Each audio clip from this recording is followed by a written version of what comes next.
79వ స్వాతంత్ర దినోత్సవం సందర్భంగా హాజరైనటువంటి మీ అందరికి కూడా స్వాతంత్ర దినోత్సవ శుభాకాంక్షల్ని తెలియజేస్తున్నాను.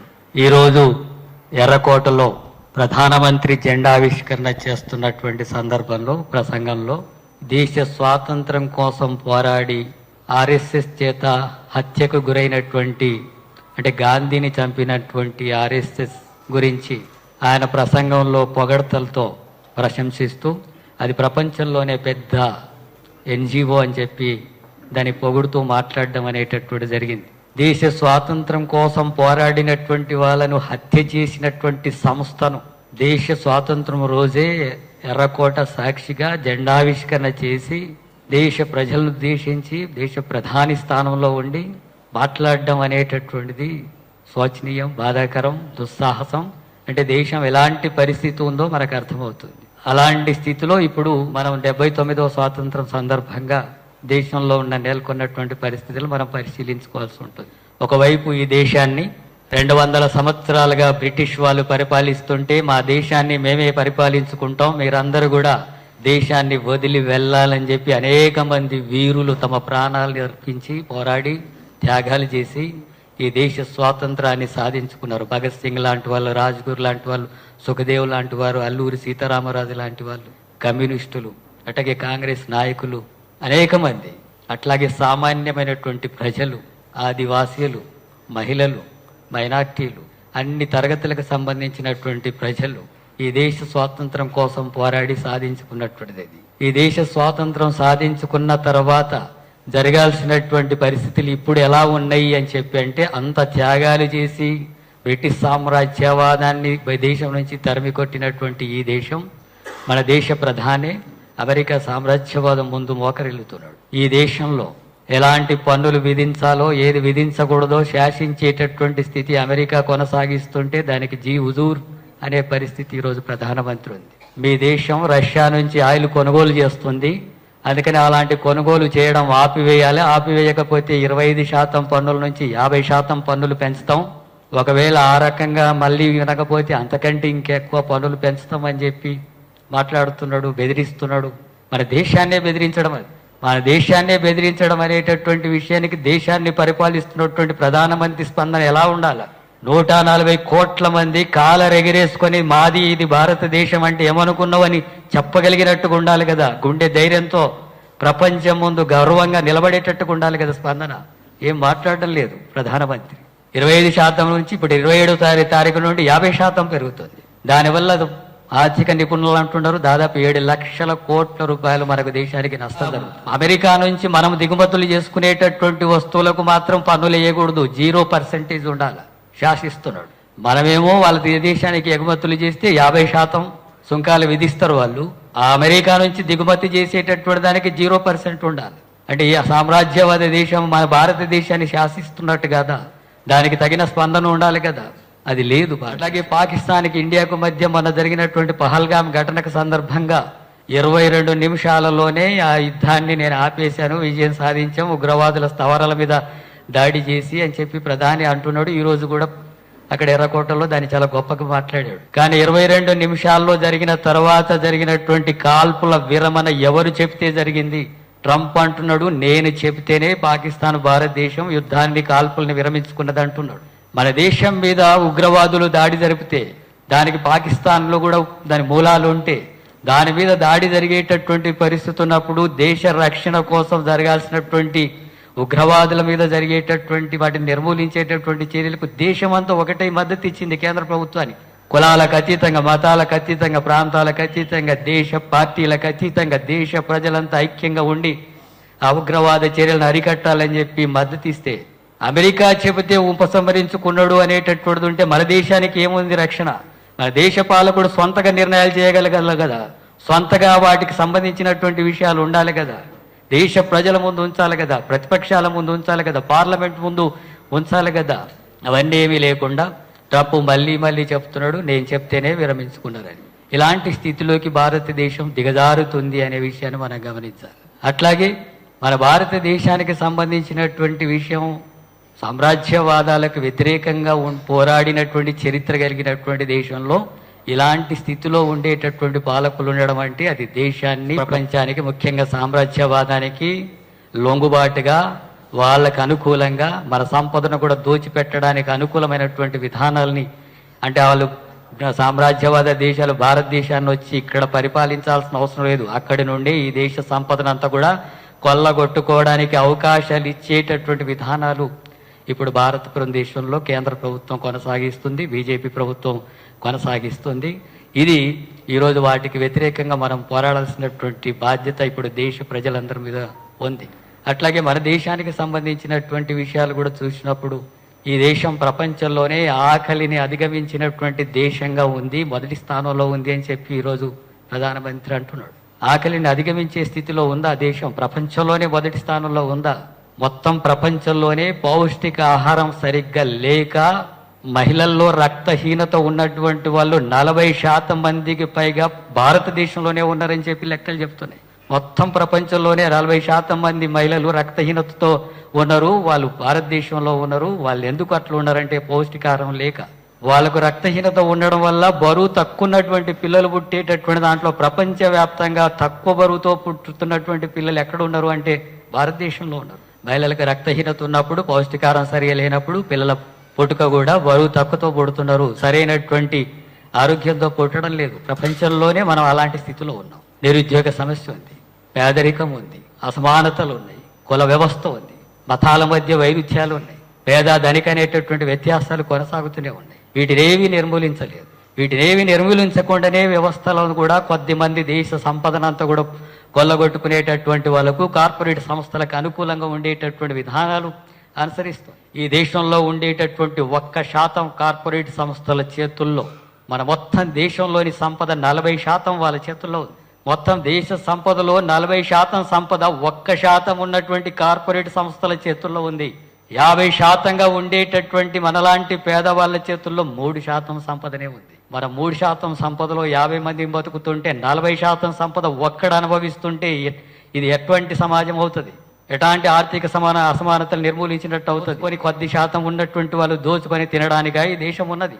ఈ 50% మంది పేదలుగా, కూలీలుగా, కష్టజీవులుగా, శ్రమ చేసే వాళ్ళగా, ఏ స్థితి లేనటువంటి వాళ్ళగా, అనగారినటువంటి వాళ్ళగా ఇలాంటి వ్యవస్థ కొనసాగించడానికి ఈ ప్రభుత్వాలు, పాలకులు, ఈ రాజకీయాలు, ఈ పార్లమెంట్లు, ప్రజా ప్రతినిధులు అయితే మనకేం ప్రయోజనం దానివల్ల? దేశ స్వాతంత్రం అందుకోసమే సాధించింది. భగత్ సింగ్ అలాంటి దానికోసమైనా త్యాగాలు చేసింది కాదు కదా. ఇంతకుముందు మన భూపతి రాజ్యాంగ పీఠికను చదివారు. సామాజిక, ఆర్థిక, రాజకీయ రంగాల్లో సమానత్వం సాధించడం అనేది. మరి సాధించామా? 79 సంవత్సరాల్లో. ఇప్పటికీ సామాజిక అసమానతలు కొనసాగుతున్నాయి కదా. ఇప్పటికీ దళితుల్ని అంటరాని వాళ్ళుగా, కులం తక్కువ వాళ్ళుగా, కుల వివక్ష గురి చేసే వాళ్ళుగా దాడులు, అత్యాచారాలు, హత్యలు, సాంఘిక బహిష్కరణలు, కుల దురంకార హత్యలు జరుగుతూనే ఉన్నాయి కదా. వీటిని ఎందుకు అరికట్టలేకపోతున్నారు? ఎందుకు దీన్ని నివారించలేకపోతున్నారు? ఎందుకు ప్రజల్లో ఆ మార్పు తీసుకురాలేకపోతున్నారు? ఇప్పటికి కూడా కులాల పేరుతో విడిపోయేటటువంటి సమాజం ఉంటే దేశం ఎట్లా ఐక్యత ఉంటుంది? దేశం ఎట్లా అభివృద్ధి చెందుతుంది? దేశం ఎట్లా ప్రపంచం ముందు అందరికంటే ముందు నిలబడేటటువంటి దేశంగా ఎన్నడు మారుతుంది? ఇన్ని అసమానతలు, ఇన్ని కులాలు, ఇన్ని ముక్కలుగా విడిపోయి ఒక మనిషిని ఇంకో మనిషి తక్కువ ఎక్కువ అనే భావన చూస్తుంటే ఎట సాధ్యమవుతుంది? 100% ఉండేటటువంటి మహిళలు మీరు తక్కువ, మీరు పురుషుడికి లొంగి ఉండాలా అనేటటువంటి భావనను ఈ రోజు వరకు కూడా కొనసాగిస్తే, ఆర్ఎస్ఎస్ ఇంకా దాన్ని పెంచి పోషిస్తుంటే సామాజిక న్యాయం ఎట సాధ్యమవుతుంది? అందుకని సామాజిక అసమానతలు నిర్మూలించాలనేటటువంటి దృక్పథమే లేనటువంటి పాలకులు దీన్ని పరిపాలిస్తున్నారు ఆనాటి నుంచి ఈనాటి వరకు. అందుకనే సామాజిక అసమానతలు నిర్మూలించబడడం లేదు దేశంలో. అట్లాగే ఆర్థిక అసమానతలు నేను ఇంతకుముందే చెప్పినట్టుగా దేశ సంపద అంతా కూడా కార్పొరేట్ సంస్థల చేతుల్లో, పెట్టుబడిదారుల చేతుల్లో, భూస్వాముల చేతుల్లో భూములంతా కూడా పోగై ఉండి అత్యధిక జనాభా చేతుల్లో ఈ సంపద, ఈ వనరులు లేవు. భూమి అంతా కూడా భూస్వాముల చేతుల్లోనే అత్యధిక భాగం. భూమి లేనటువంటి పేదలు ఇప్పటికీ దేశంలో అత్యధికంగా ఉన్నారు. ఎందుకు భూమి లేని వాళ్ళు ఉండాలా? ప్రతి కుటుంబం ఈ భూమి మీద పుట్టినటువంటి వాళ్ళందరికీ కూడా ఈ వ్యవసాయం చేసుకోవడానికి అవకాశాలు ఉన్నటువంటి ప్రతి ఒక్కడికి కూడా 5 ఎకరాలో, 3 ఎకరాలో, 10 ఎకరాలో భూమి ఉండాలి కదా.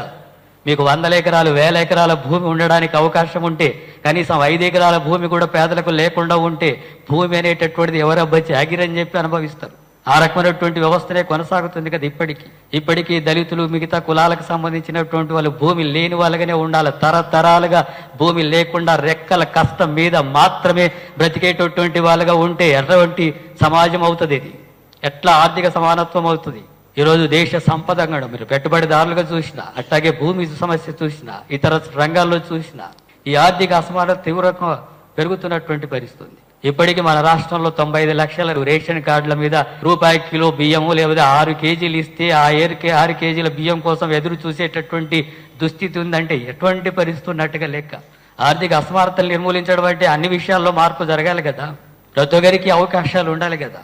ఈ రోజు వరకు అనేక ఆర్థిక అసమానతల వల్ల కనీసం కుటుంబాలు గడవడానికే సాధ్యం కానటువంటి దుస్థితి ఉంది. ఈ ఆర్థిక అసమానతలు ఇంత ఉంటే ఇప్పుడుండే కేంద్ర ప్రభుత్వం ఇంకా అసమానతలు పెంచేటటువంటి విధానాలు తీసుకొస్తుంది.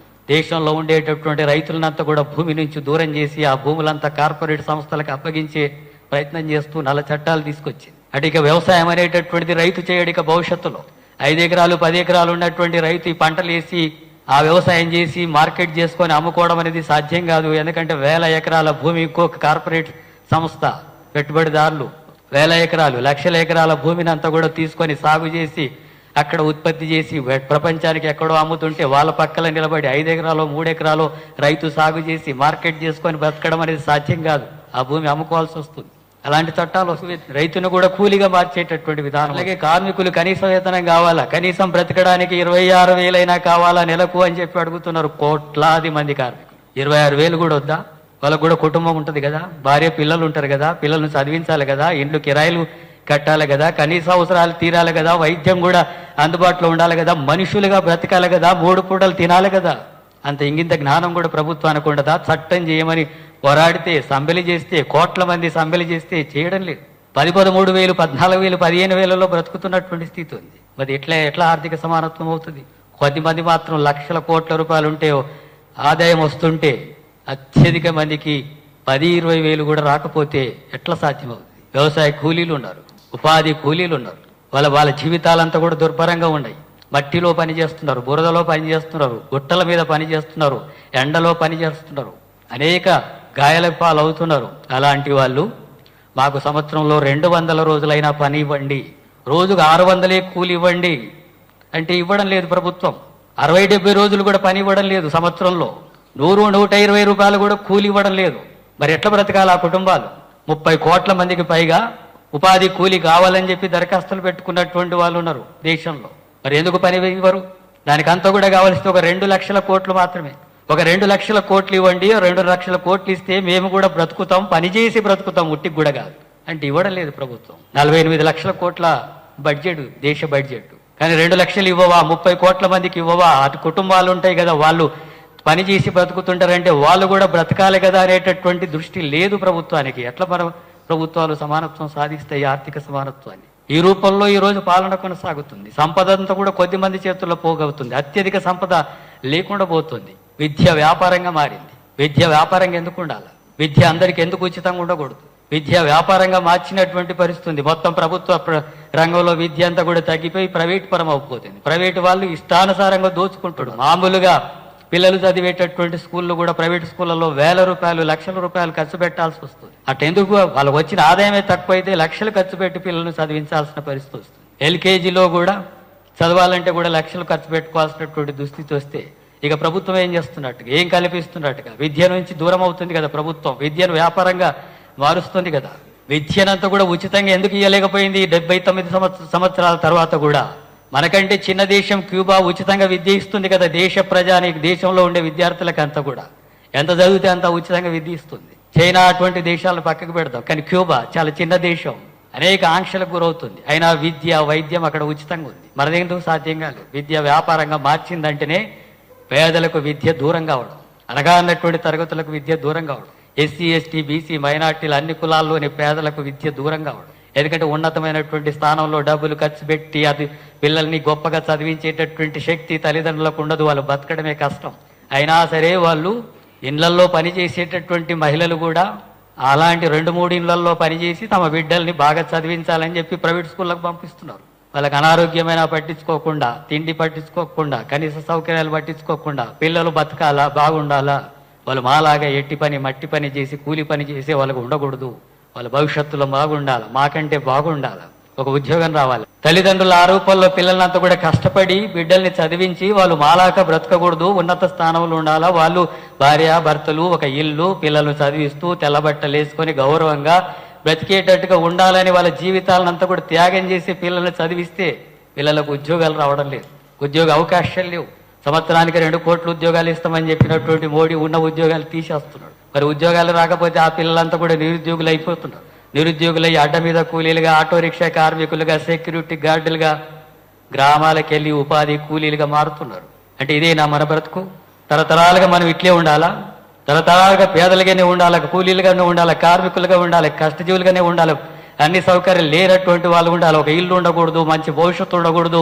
ఇలాంటి స్థితిలోనే బ్రతకడం కోసమే పుట్టామా మనం ఈ దేశంలో? ఏమైనా కొద్ది మందికి అంత సంపద ఉంటే మనకు మాత్రం ఇల్లు లేకుండా, భూమి లేకుండా, ఆస్తి లేకుండా, సంపద లేకుండా, గౌరవం లేకుండా, అవకాశాలు లేకుండా, ఎలాంటి ఉద్యోగాలు లేకుండా కేవలం శ్రమ చేయడానికి, వాళ్ళకు బానిసలుగా పనిచేయడానికి పుట్టామా కోట్లాది మంది ప్రజలం? ఇది ఎట్లా కరెక్ట్ అవుతుంది? ఎట్లా సమానత్వం అవుతుంది? ఎట్లా సామాజిక న్యాయం అవుతుంది? ఎట్లా ఆర్థిక సమానత్వం అవుతుంది? అన్ని రంగాల్లో అవకాశాలు ఇచ్చినట్టు ఎట్టవుతుంది? అలాంటి స్థితి ఉంది దేశంలో. ఇలాంటి అసమానతలంతా కూడా చర్చ జరగడం లేదు, వాటి గురించి పట్టించుకోవడం లేదు, వాటి గురించి మాట్లాడడం లేదు రాజకీయ పార్టీలు. కానీ ఆ పార్టీలంతా కూడా విధానాలంతా కూడా చూసినప్పుడు పెట్టుబడిదారులకు, భూస్వాములకు, ధనిక వర్గాలకు, దోపిడి వర్గాలకు అనుకూలంగా ఉండేటటువంటి పార్టీలుగా, పాలకులుగా ఉంటున్నారు ఇప్పుడు దేశంలో. అందుకనే ఇలాంటి వ్యవస్థ కొనసాగుతుంది. దీన్ని నిర్మూలించుకోవడం సాధ్యం కాదా? ఈ పేదరికం నిర్మూలించడం సాధ్యం కాదా? ఉన్న సంపదను సరిగ్గా ఉపయోగిస్తే మన దేశం ప్రపంచంలోనే ఆర్థికంగా అభివృద్ధి చెందిన దేశాల్లో 4వ స్థానంలో ఉంది. ఇక 3వ స్థానంలోకి పోతున్నామని చెప్పి అంటున్నారు. మరి 4వ స్థానంలో, ప్రపంచంలో 4వ స్థానం, 3వ స్థానంలోకి పోతాం. కానీ సంపద అంతా కూడా ఎవరితోనో ఉంది, కొద్ది మందితో ఉంటే కాదు కదా, ప్రజలందరికీ అందుబాటులోకి రావాలి కదా. అదే అంటుంది సిపిఎం పార్టీ. అన్ని సౌకర్యాలు ఉండాలి, అందరికీ సమానంగా రావాలని చెప్పి మనం అంటుంటే, దానికోసం పోరాడుతుంటే, ఇప్పుడు బీజేపీ వాళ్ళు, ఆర్ఎస్ఎస్ వాళ్ళు ఏమంటున్నారంటే, ఇంతకు ముందు చదివినటువంటి ప్రతి ప్రియాంబుల్లో సెక్యులరిజం అక్కర్లేదు, అట్లాగే సోషలిజం అక్కర్లేదు, ఆ పదాలు తొలగించాలంటున్నారు. ఎందుకు తొలగించాలా? ఎందుకు సెక్యులరిజం అనేది తొలగించాలా? మతాల మధ్య ఘర్షణ సృష్టించి, మతాల మధ్య వైరుధ్యం సృష్టించి పాలన కొనసాగించాలి. ఈ దోపిడీ పాలన అనడానికి మతం ఉపయోగపడుతుంది. మత ఘర్షణలు సృష్టించాలని చెప్పి ఆ సెక్యులర్ అనేటటువంటి పదాన్ని తీసుకొచ్చి హిందుత్వ ఎజెండాలో భాగంగా ఈ దేశాన్ని పరిపాలించాలని చెప్పి భావిస్తున్నారు. సోషలిజం సాధించాలంటే అన్ని అవకాశాలు అందరికీ సమానంగా రావాలి కదా. అందరికీ ఉచితంగా విద్య రావాలి, అందరికీ ఉచితంగా వైద్యం రావాలి, ప్రతి ఒక్కరికి పని కల్పించాల్సినటువంటి బాధ్యత ప్రభుత్వానికి హక్కుగా ఉండాలి, ప్రతి కుటుంబానికి ఇల్లు ఉండాలి, ప్రతి కుటుంబానికి అన్ని అవకాశాలు ఉండడమే కదా సోషలిజం అంటే. ఆ అవకాశాలు ఉండేటట్టుగా పరిపాలన కొనసాగించమనే కదా రాజ్యాంగంలోని పీఠిక చెప్తున్నది. మన దగ్గర అది జరగడం లేదు. విద్య వ్యాపారంగా అయింది, వైద్యం కూడా వ్యాపారంగానే ఉంది. డబ్బున్నవాడికే వైద్యం, పేదవాడి ప్రాణాలకు విలువ లేదు. పేదవాళ్ళ ప్రాణాలు, చిన్న చిన్న వ్యాధులు వస్తే చిన్న చిన్న సమస్యలకే ప్రాణాలు అర్పించే స్థితి వస్తుంది. ప్రైవేట్లో పోయి లక్షల రూపాయలు ఖర్చు పెట్టి వైద్యం చేసుకునే స్థితి లేదు. ప్రభుత్వ రంగంలో కనీస సౌకర్యాలు పూర్తిగా ఉండడం లేదు. అలాంటప్పుడు పేదలకు వైద్యం అందుబాటులో సరిగ్గా లేదు. ఈ మన తెలంగాణ రాష్ట్రంలోనే దాదాపు 30 లక్షల కుటుంబాలు మాకు ఇల్లు లేవు, ఇళ్ల స్థలాలు లేవు అని దరఖాస్తులు పెట్టుకున్నారు ప్రభుత్వానికి. ఎందుకు ఇవ్వరు స్థలాలు? ఎందుకు ఇల్లు నిర్మించుకునే అవకాశం ఇవ్వరు? ఒక 30 లక్షల కుటుంబాలకి ఇల్లే లేవు, ఇళ్ల స్థలాలే లేవు అని చెప్పేటటువంటి దుస్థితి ఉంది మన దగ్గర. అందుకని సోషలిజం రావడం అంటే సంపద అందరికీ సమానంగా పంపిణీ జరగడం, అన్ని రంగాల్లో అభివృద్ధి జరగడం, ఇవ్వడం సాధ్యం కానటువంటి విషయం ఏం కాదు వల్ల కూడా. అందరికీ ప్రభుత్వం, పాలకులు సరైనటువంటి విధానం కలిగి ఉంటే, సోషలిస్ట్ విధానాలకు ముందుకు సాగాలని చెప్పి అనుకుంటే అందరికీ విద్య సాధ్యమవుతుంది ఉచితంగా, అందరికీ వైద్యం ఉచితంగా సాధ్యమవుతుంది, పేదరికం నిర్మూలించడం అనేది సాధ్యమవుతుంది, ప్రతి కుటుంబానికి ఇల్లు ఇచ్చేటటువంటి అవకాశం ఉంది ఈ దేశంలో, ప్రతి మనిషికి పని కల్పించేటటువంటి అవకాశం ఉంది ఈ దేశంలో, ప్రతి ఒక్క మనిషి ఆత్మగౌరవంతో బ్రతికేటటువంటి సమాజాన్ని సృష్టించుకోవడానికి అవకాశాలు ఈ దేశంలో ఉన్నాయి. అందుకోసమే కమ్యూనిస్టులు పోరాడుతున్నారు ఈ దేశంలో. కమ్యూనిస్టుల పోరాటమే ఈ దేశంలో సంపద అందరికీ పంపిణీ జరగాల, పేదరికం నిర్మూలించడాలి. అందుకే వర్గ పోరాటం అంటున్నాం. ఆర్ఎస్ఎస్ వాళ్ళు ఏమంటున్నారంటే, ఈ దేశంలో మెజార్టీ ప్రజలు హిందువులు 80% ప్రజలు ఉన్నారు. హిందువులను అంతా ఐక్యం చేసి వాళ్ళని ఓట్ బ్యాంక్ గా మార్చుకొని అధికారంలోకి వచ్చి హిందూ రాజ్యం పేరుతో కార్పొరేట్ సంస్థలు భూస్వాములకు, దోపిడి వర్గాలకు అనుకూలంగా కొనసాగించాలా, కుల వ్యవస్థ కొనసాగించాలా, స్త్రీ పురుష అసమానతలు కొనసాగించాలా, మనుధర్మ శాసనాన్ని కొనసాగించాలా, అలాంటి విధానాలు ఈ దేశంలో సరైనటువంటివి అనేటటువంటి భావనతోన మెజార్టీ మతాన్ని వాడుకొని ఇలాంటి రాజకీయాలు చేస్తుంది. మనము చెప్తున్నాం, ఈ దేశంలో మెజార్టీ ప్రజలు దోపిడికి గురవుతున్నారు. ఈ దేశంలో ఉండేటటువంటి రైతులు, కూలీలు, కార్మికులు 180% పైగానే ఉండేటటువంటి ప్రజలు వాళ్ళనందరినీ కూడా ఐక్యం చేసి వర్గ ఐక్యతను సృష్టించి వర్గ పోరాటం ద్వారా ఈ భూస్వాముల్ని పెట్టుబడిదారులనంతా కూడా ఓడించి అందరు సమానంగా బ్రతికేటటువంటి సమాజం స్థాపించాలనేటటువంటి లక్ష్యంతోనే ఎర్రజెండా పోరాడుతుంది. హిందువుల మెజార్టీ ఓట్లతో అధికారులకు వచ్చి దోపిడీ వర్గాలకు అనుకూలంగా ఉండాలని ఆర్ఎస్ఎస్ పోరాడుతుంది ఈ దేశంలో. ఈ రెండే సిద్ధాంతాల మధ్య ఈ దేశంలో ఘర్షణ జరుగుతుంది. కాంగ్రెస్, తెలుగుదేశం, బీఆర్ఎస్ రకరకాల పార్టీలు, కొంత లౌకిక పార్టీలైనా ఈ రెండు సిద్ధాంతాల మధ్యనే ఈ దేశంలో వైరుధ్యం కొనసాగుతుంది. మెజార్టీ మతాన్ని వాడుకొని వాళ్ళు దోపిడీ వర్గాలకు, మెజార్టీ ప్రజలు దోపిడీకి గురవుతున్నారు కాబట్టి ఆ వర్గ ప్రజలను సంఘటితం చేసి ముందుకు సాగాల, విప్లవోద్యమాన్ని సృష్టించాలా, అందరికీ సమానమైనటువంటి అవకాశాలు ఉండాలని చెప్పి ఎర్రజెండా పోరాడుతుంది. మన పోరాటం ప్రజలను విముక్తి చేసేటటువంటి పోరాటం, వాళ్ళు చేస్తున్నటువంటి ఆధిపత్యం, ప్రజల్ని అణిచివేసేటటువంటి ఆధిపత్యం, ఆ విషయాలు ప్రజలకు అర్థం చేయించాల్సిన అవసరం ఉంది. ఆ రూపంలో ముందుకు సాగాల్సినటువంటి అవసరం ఉంది. దేశ స్వాతంత్రం అంటే చిన్నది కాదు, అది మామూలుగా వచ్చినటువంటిది కాదు, ఏదో జెండా ఎగరేస్తే వచ్చినటువంటిది కాదు. స్వాతంత్రం అంటే లక్షల మంది తమ ప్రాణాలని ధారపోస్తే, అనేక మంది జైళ్ల పాలవుతే, కాళ్ళు చేతులు ఎరగొట్టుకుంటే, చిత్రహింసలకు గురవుతే, అనేక బలిదానాల ఫలితంగా వచ్చినటువంటి స్వాతంత్రం. ఆ స్వాతంత్రం వచ్చిన తర్వాత ఇలాంటి వాళ్ళ చేతుల్లో పడి ఇప్పుడు దేశం మరింత ప్రమాదంగా ఏర్పడింది. రాజ్యాంగానికి ప్రమాదం ఏర్పడింది, మత సామరస్యానికి ఆటంకంగా ఉంది, సామాజిక న్యాయానికి వ్యతిరేకంగా ఉంది, స్త్రీ పురుష సమానత్వానికి వ్యతిరేకంగా ఉంది. ప్రజల మధ్య ఇలాంటి వైరుధ్యాలు పెంచి ఘర్షణ సృష్టించేటటువంటిది.